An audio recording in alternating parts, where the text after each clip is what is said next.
Welcome back to another weekly Scale Riders podcast episode covering model car culture from around the world. I am your host, 65 Lokes. This is episode number 168. My guest for this episode is Roy Sorenson.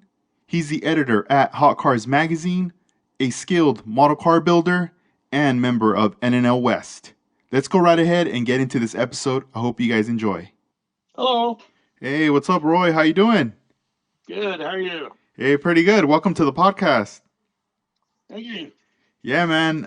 It's great to hear your voice, and I'm excited about this episode because this weekend, we got the NNL West that's right around the corner. Yeah. And I wanted to get into it because, it's been a couple years since we had the NNL West. Yeah. COVID did a thing, and we had to cancel the first year, and we canceled the second year. Fine Scale Modelers stepped up and allowed us to do a virtual NNL West on their website, which was really cool. Really helped us out a lot.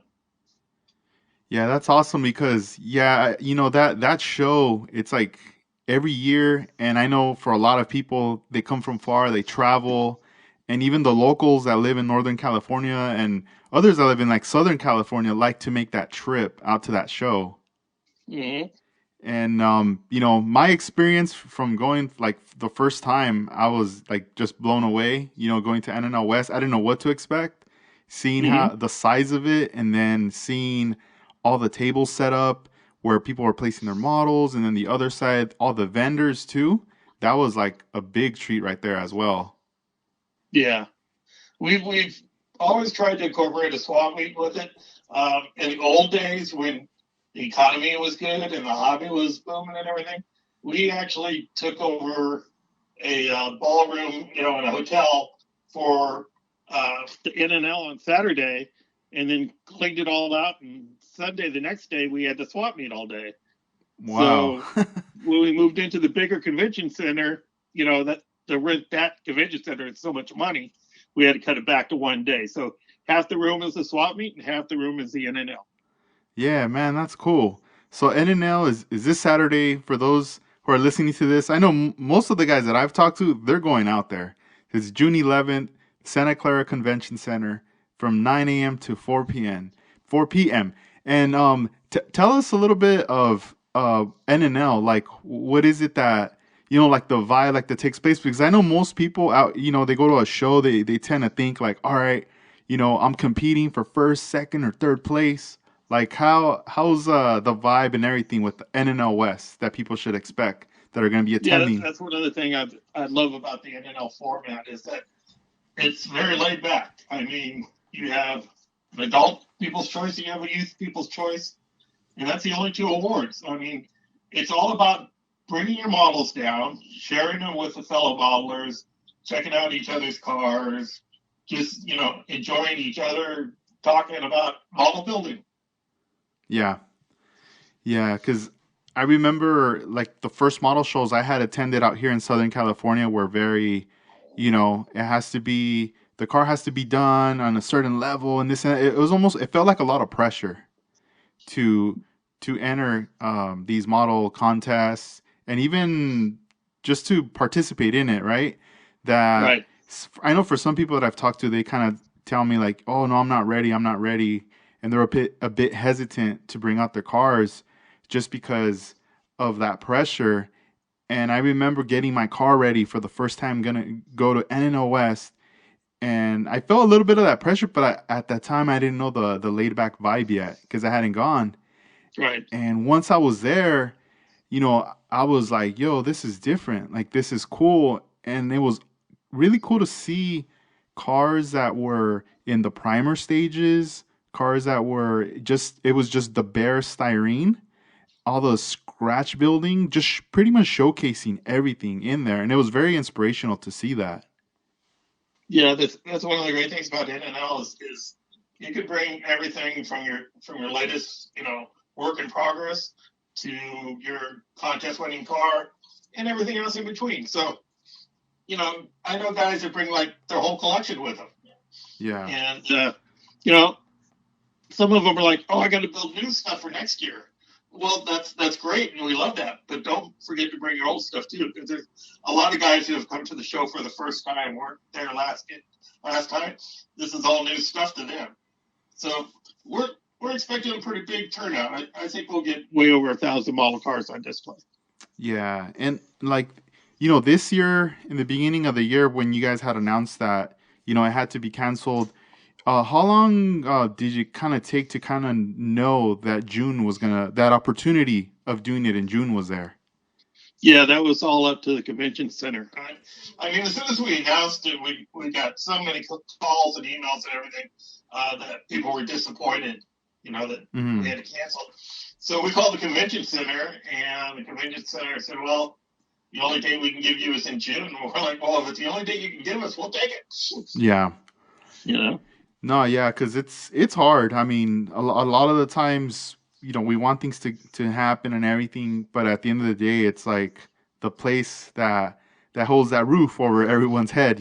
It's what's gonna make that decision of what events are gonna happen or what's gonna get pushed back, and then Yeah. and then later, like what's available. So, I'm happy that you guys were able to, you know, pull everything together, get the date, and now it's happening this weekend.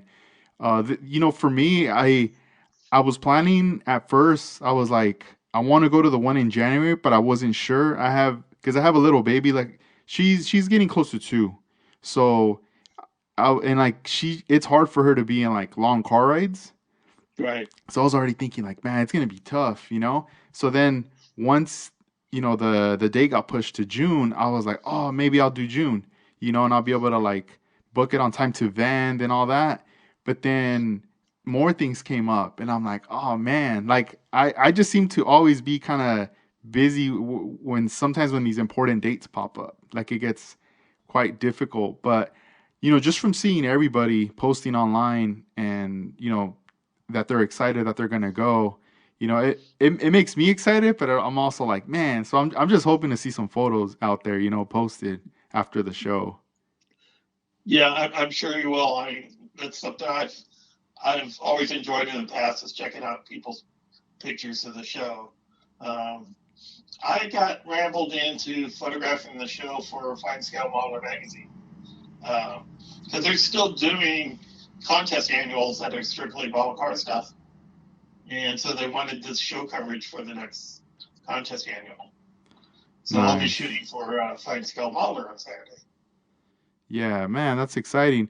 And NNL, this year is this going to be the 35th year that's being celebrated? The first one's in 1985, I believe, and there was one year we didn't have it because I retired after 15 years of doing it. I don't want to do it anymore. Yeah. And so many people missed it that they said, "Oh, you got to bring it back, you got to bring it back." But we brought it back as purely a committee run, a purely volunteer, running the show. And so lots of different people have run it since then. I believe we're at like 33, 34. Yeah. Wow. Yeah, I mean that's a pretty long time to be doing it, and congratulate you guys because it's hard. It's hard to keep something consistent, and it's awesome that you guys keep doing this. Yeah. It's, the support we've gotten over the years have been fantastic. Um, we've had years where like it landed on Super Bowl weekend. We Oh. were all, Yeah. sweating. Are we going to lose our butts? Hmm.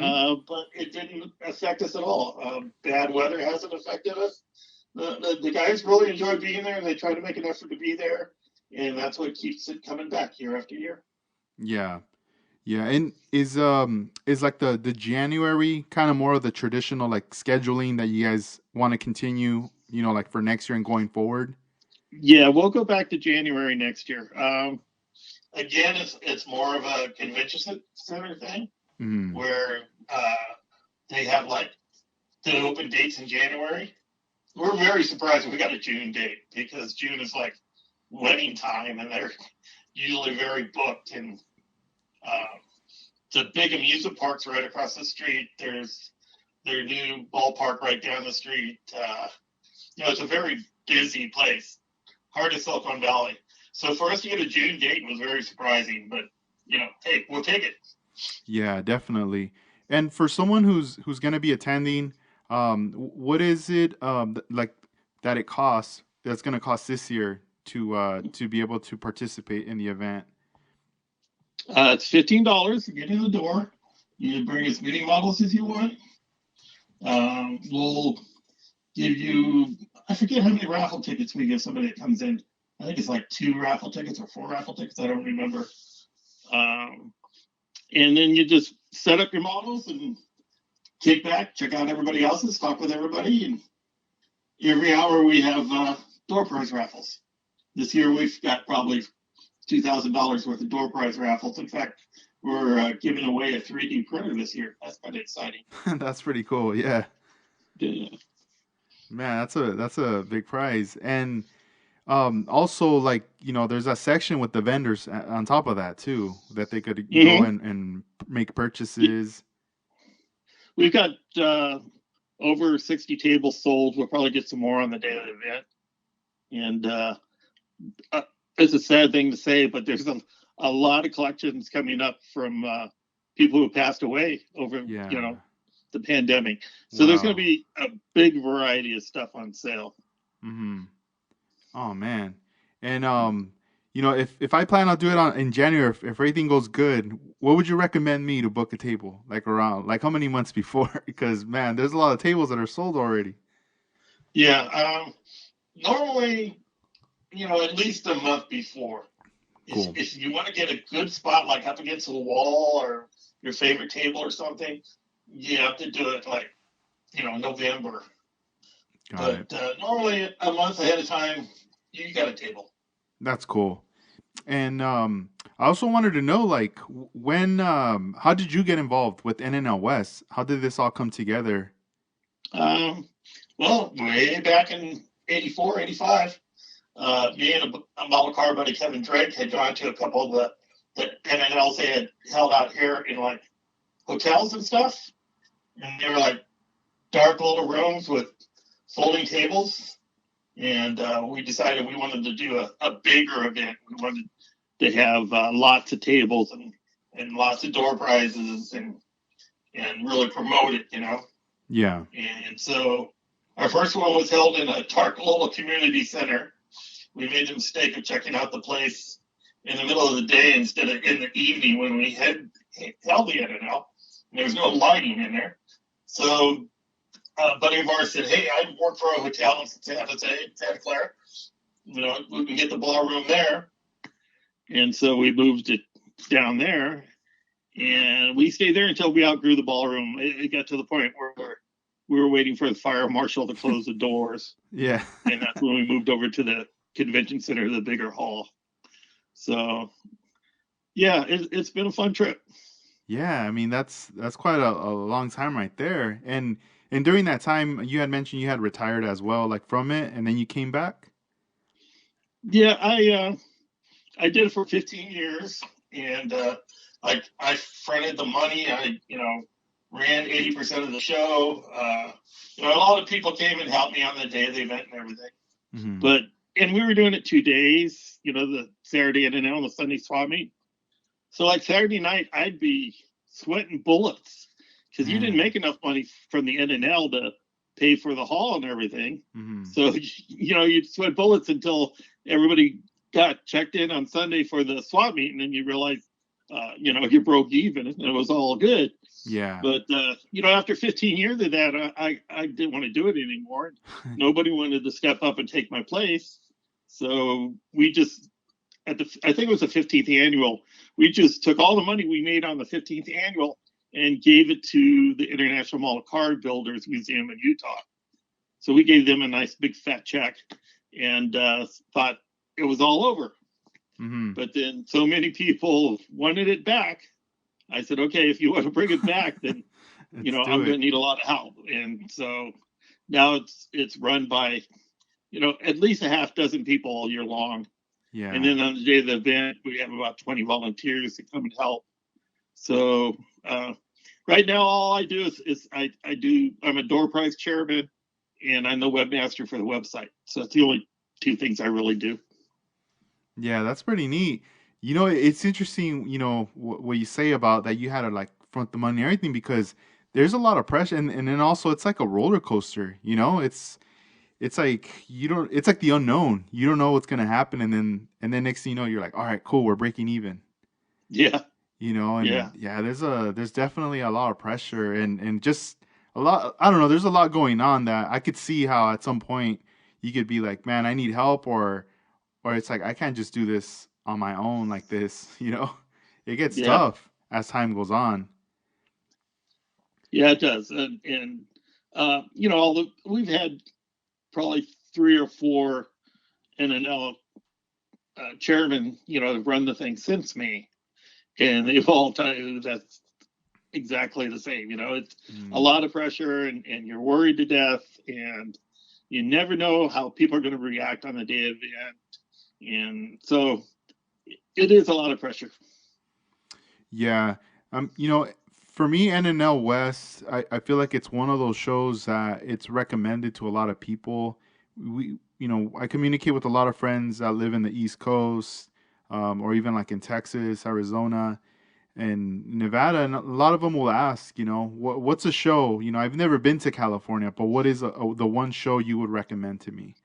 And that's definitely one that I recommend and others recommend out here in California, you know, and especially even it's about like a 5 hour drive for me Right. to get out there, you know, but it's one of those things where you're excited, you know, to go out there.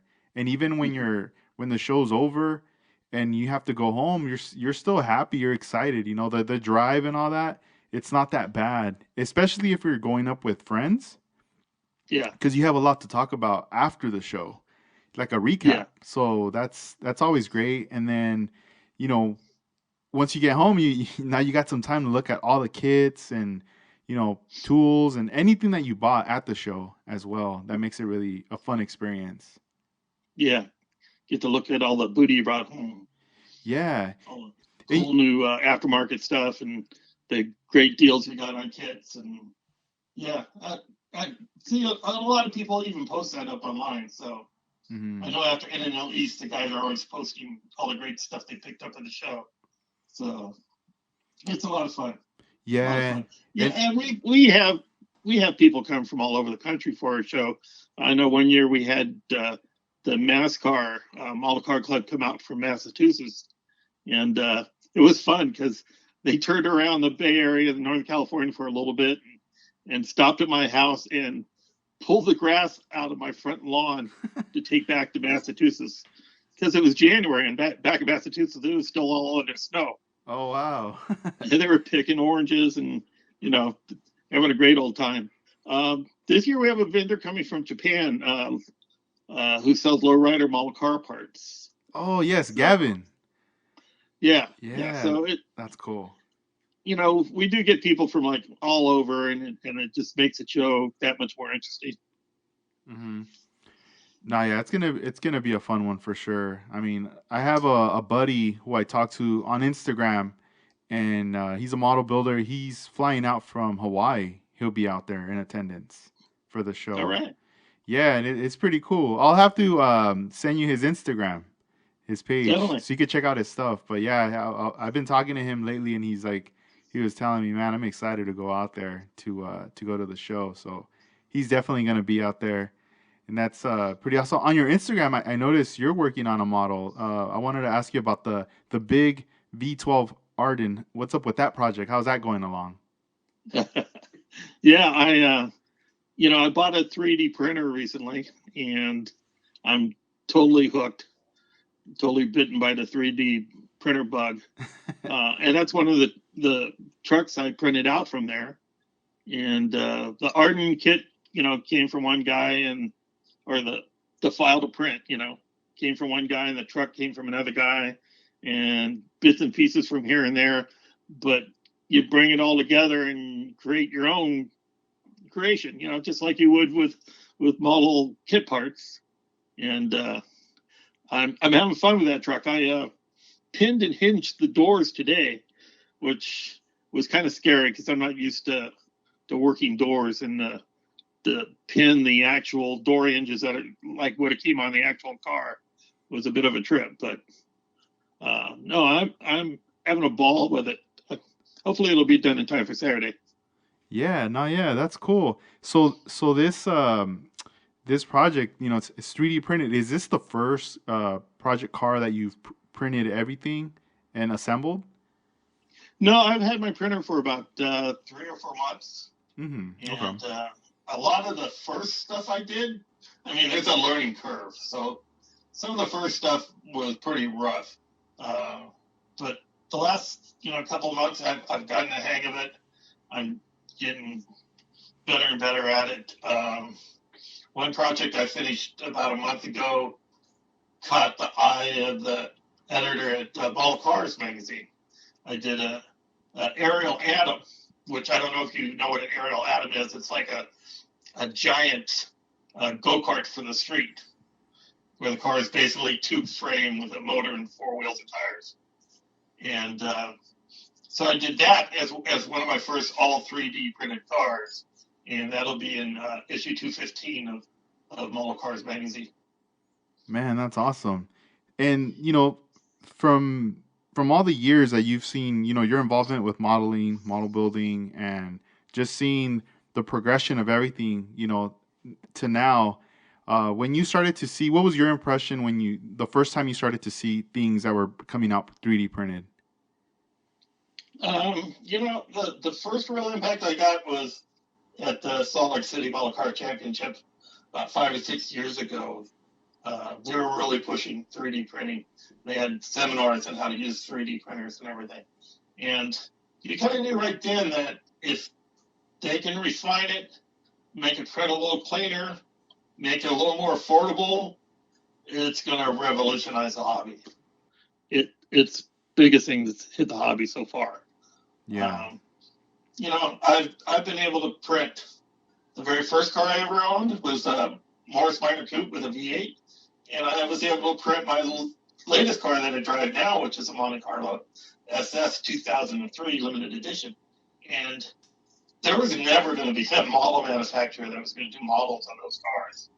So the fact that I get to 3D print them and make replicas of those cars is just one part of why 3D printing is going to take off. Yeah. Do you ever fear or think that within like 5 or 10 years, the 3D print market might take over kind of what the manufacturers are doing with the models? Like people will just start probably going more that route than buying the kits. Yeah, what's scary about that is our local hobby shops are struggling the way it is, and everybody gets a 3D printer, they're going to stop buying kits and just print out what they want to build. And that's kind of scary to me. Yeah.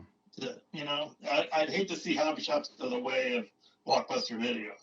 Oh, yeah. True. So it's going to be interesting to see, but um, I love my 3D printer. No, yeah. I mean, I don't own one. I do want to own one though. I just don't have the area to place it to be printing and getting things going. Mm-hmm. But I mean, I'm welcoming it though.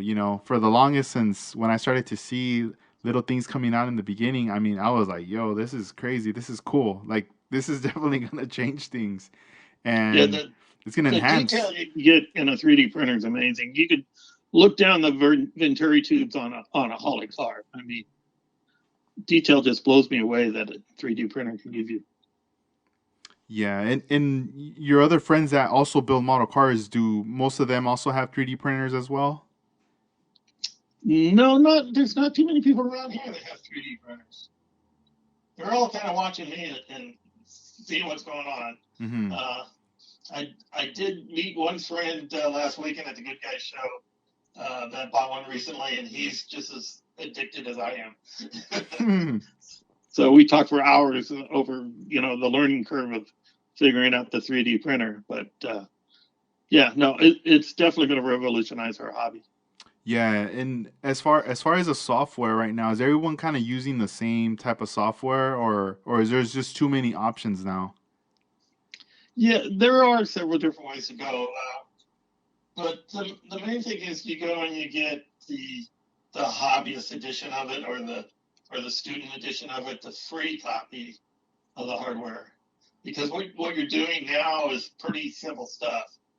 So you don't need the big buck fancy version of the hardware or software. Sorry.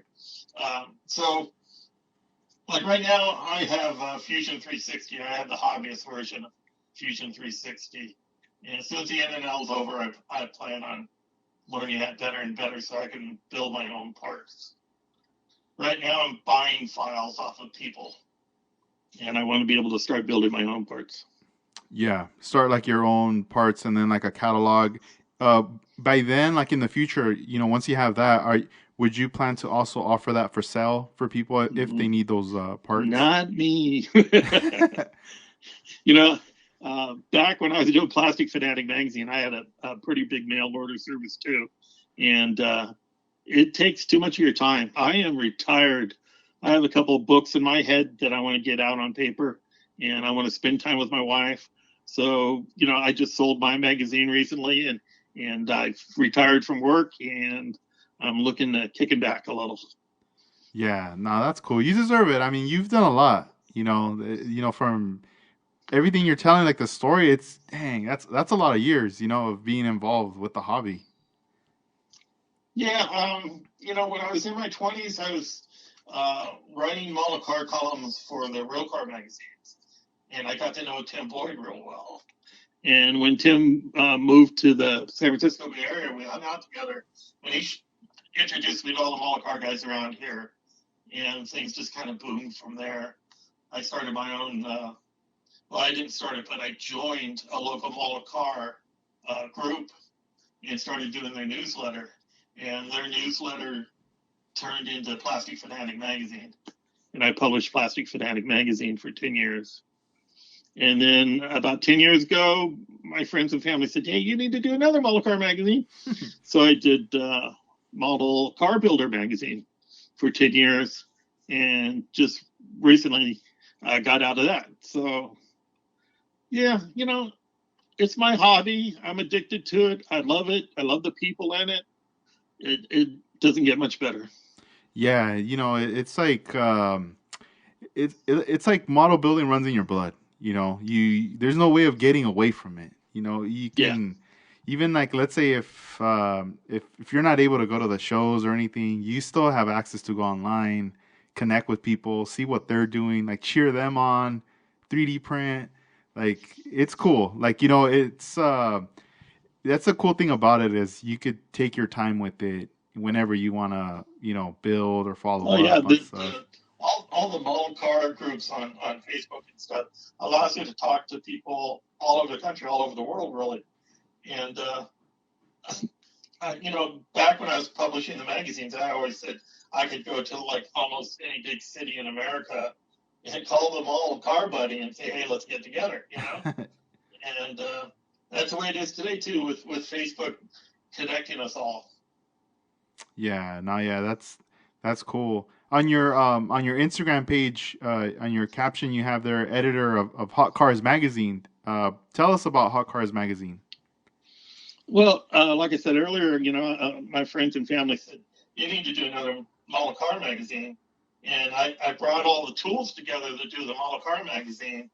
And at the same time, I thought, I want to do a real car magazine too. So I started Hot Cars. So I would publish Model Car Builder one month and then publish Hot Cars magazine the next month, and they would just leapfrog each other. And Hot Cars became pretty much what I like to call a non-niche magazine. So it covered everything from, the race of gentlemen drog to Pebble Beach cop cars, yellow tents, and everything in between. Anything with four wheels on it that was modified, I was there. But that was fun too. But like I said, I just retired, and so Hot Cars is gone too. But I'm gonna miss the perks. I'm gonna Mm. miss press passes to places like Pebble Beach and being able to go right up on the track to photograph races really amazing. So the perks made it really all worthwhile. Yeah. No, I bet. I mean, having that access to just be there up close in front and be able to be in areas where other, like viewers can't even be at. Yeah, yeah. No, it was definitely a great time in my life. I published Hot Cars for 10 years too, right alongside I'm a car builder, and it was definitely a fun time. That's cool. And I wanted to know some history with model building for you. Like, when was it when model building, like the first time you saw a model car kit and you got involved with it? I'd have to blame my older brother. My older brother was a big '55 Chevy fan, and he liked to build model cars. And when he got serious with the ladies and got married and everything, he gave me all this model car stuff, and I was hooked. Right on. So he's like, here you go. You must have been so happy getting all that stuff. Well, it wasn't a lot, but it was enough to get me interested and get me going. And I'm a true gearhead. I love cars, so Yeah, nah, man, that's pretty cool. And at that time, like the kits that you started to later pursue and build, were you getting these, at like was there hobby stores then in the area, or more just like at like the grocery stores or wherever they were selling them? I've been very fortunate. The local hobby shop, Hobbies Unlimited in San Lorenzo, I've been buying from them since I was probably 18, 19 years old, and I'm Wow. still buying from them. They're still in business. So I've been very fortunate in that. But we also had some really huge hobby shops here in the Bay Area, D&J Hobbies, and um, lots of big hobby shops. So my model car buddies and me would get together on a Saturday and just drive from hobby shop to hobby shop, check out all the new kits and the new aftermarket stuff and everything. Yeah, So that's cool. yeah, it was some fun times. Now you can't do it because all the hobby shops are closing. Yeah, it's really really hard. And was there ever a model that you kind of after a while from building it, you kind of disliked building it that you were like, I'm never gonna buy this one. It's almost like it's cursed. Like, what's up with this kit?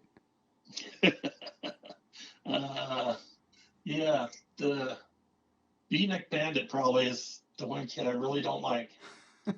Um, those Revell Roth cars were very accurate and very to scale, which meant they were very fragile. Yeah.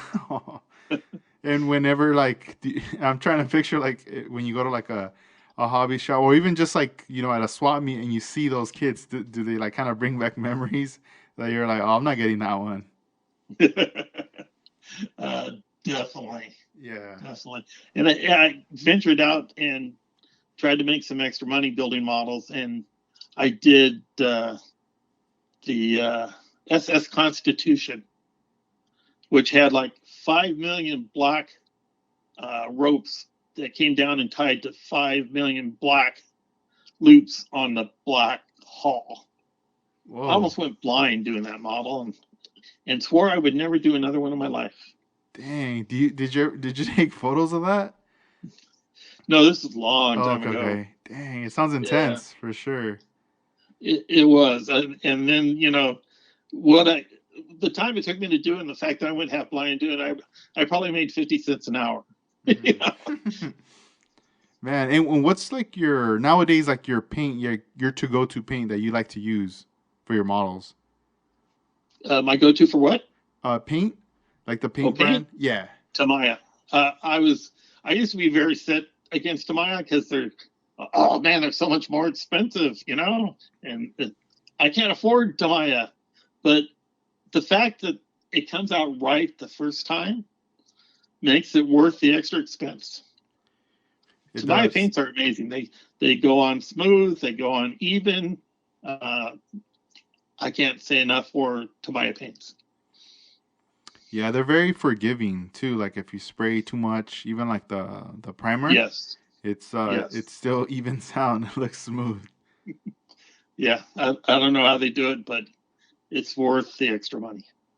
Yeah, no, yeah. I remember those being like some of the first rattle cans that I was using when I started getting back into model building about like Hmm. 2015, and I just remember, them like the spray, just everything laying out down from the primer, the paint, and the clear coat on it, and just being like super like happy about it. And I was Hmm. very intimidated by airbrushing at the time.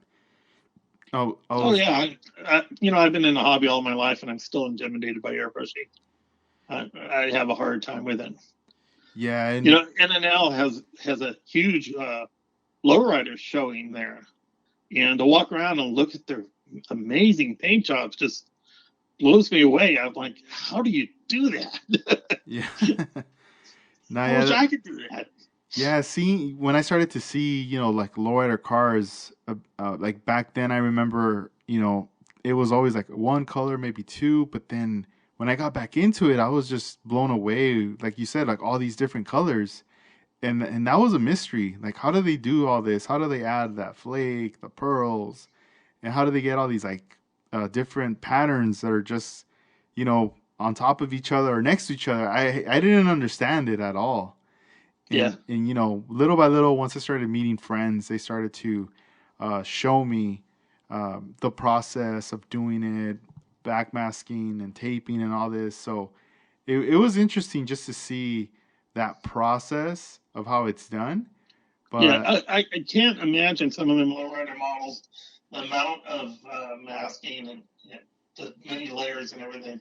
It must take them hours and hours to do those things. yeah, it's crazy. It's definitely like a lot of hours and a lot of tape involved with that. Yeah, Yeah, and there's a couple people that they still do a lot of really amazing model building with lowriders, especially the paint jobs out here in Southern California. One that most people know is Armando Flores, yeah. and then there's another. He's on Instagram. His name's Juan Sepulveda. He goes by Juan for You, and he picked up the airbrush and he started doing lowrider models, like paint jobs, and within like I would say within like a 2 years, he was like a quick learner. He was knocking out these paint jobs left and right quick. He's super fast with the taping. Wow. Yeah, I'm gonna I'll have have to look them up. yeah, I'll have to share some of his work for you to see because I follow him and he's constantly like posting and he's very diverse. He likes to like build lots of different genres of cars, so it's really neat to see that. Cool. Yeah, Yeah, doing the model magazines for so many years, kind of forced me into doing a lot of different cars. So I kind of enjoy doing everything.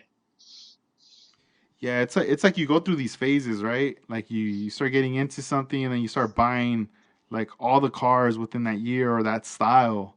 And then later, you see something else and you get inspired and you start going for that style. Oh yeah, when Pro Street came out back in the '80s, it was like that's amazing, and all my models were like Pro Street everything.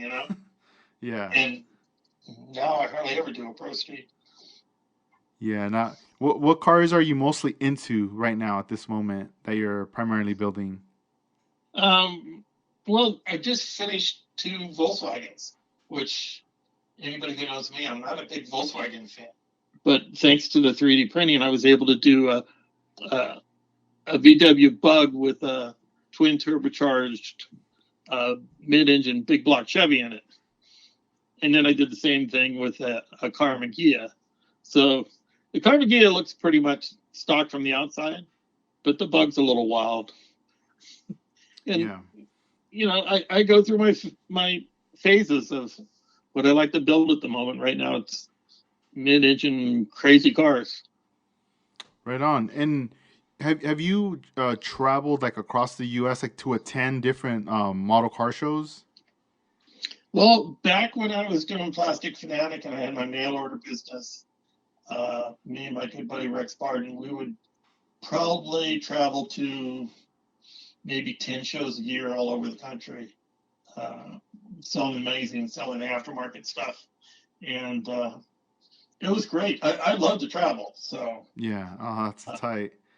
Yeah, and from traveling and seeing, all the like the different styles, was was there certain, like states or just areas where it kind of surprised you that this is, I guess, like a majority of a style that's being built versus other, Well, like California? if you go down south, of course, NASCAR and circle track racing and all that's really big.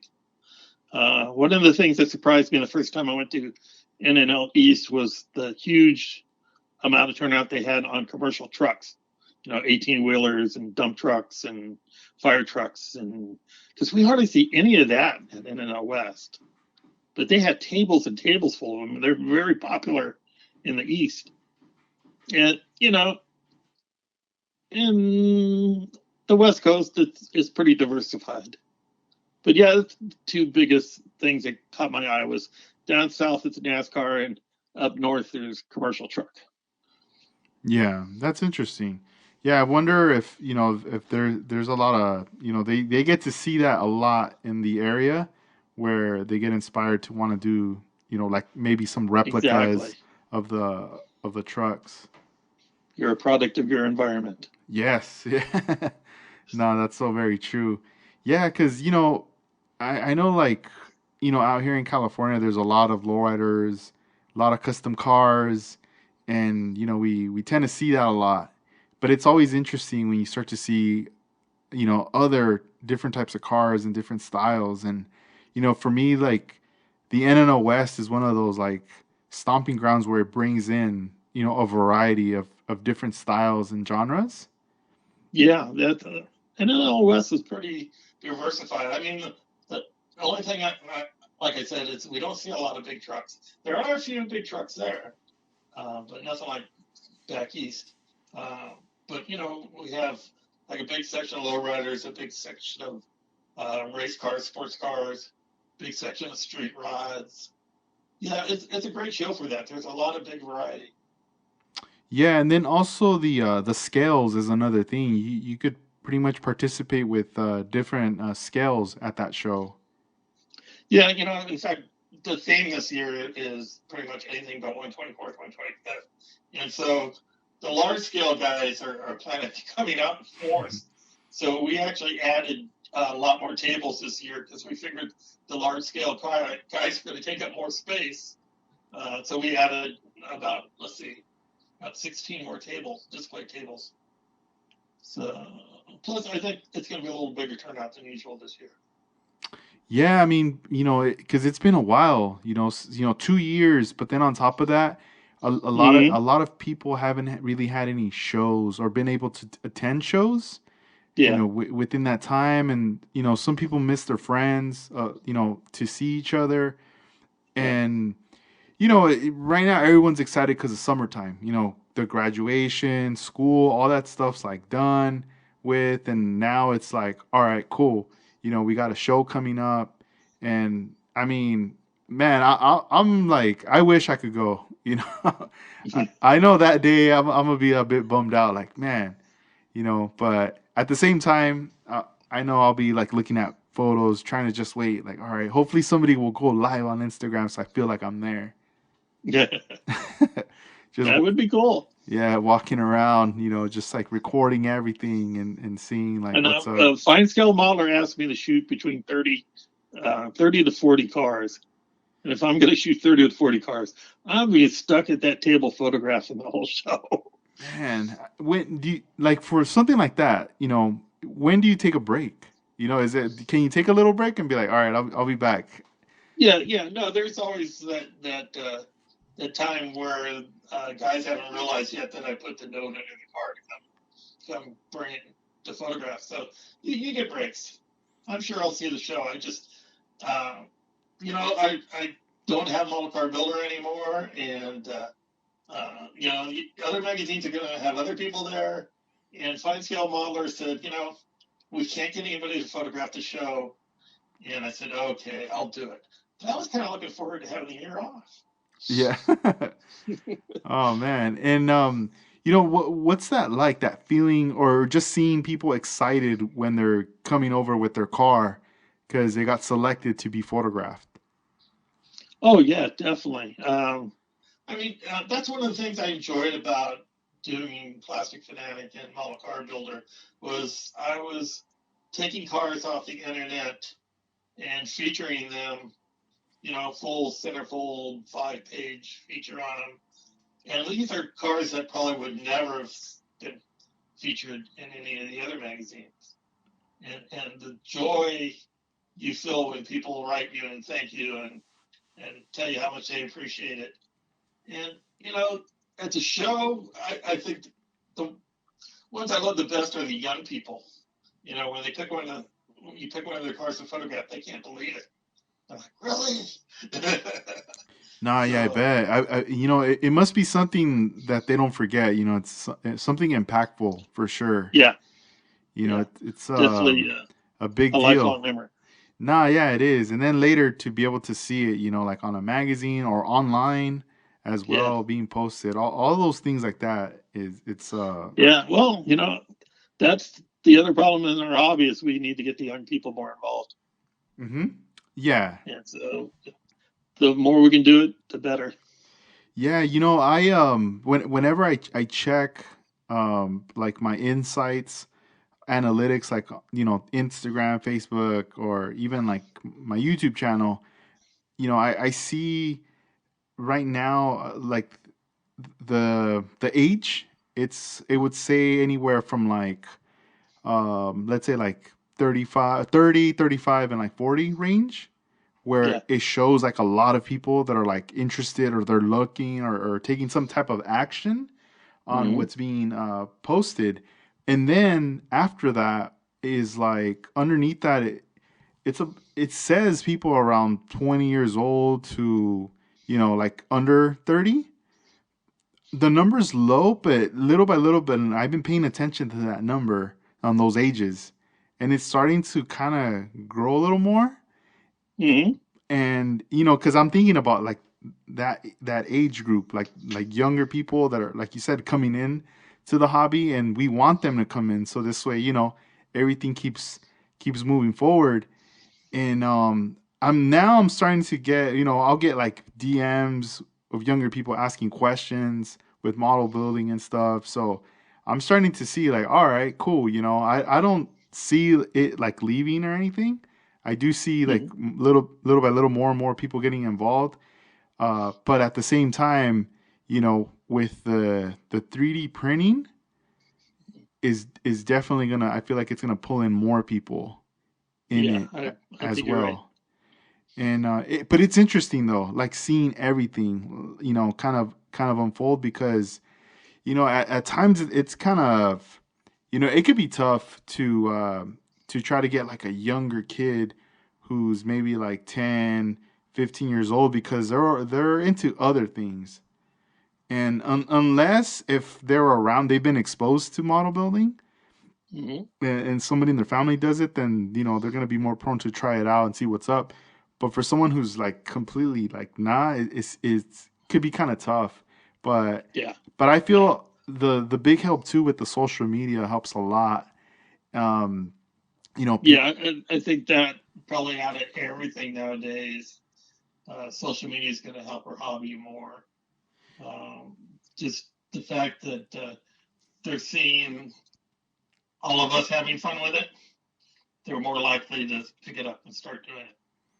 Yeah, and then and then there's also a handful of people that I've heard, great stories and comments, that they say that like model building has helped them, that it's like a therapy. Some people have told me that they've suffered from like anxiety or depression, and Hmm.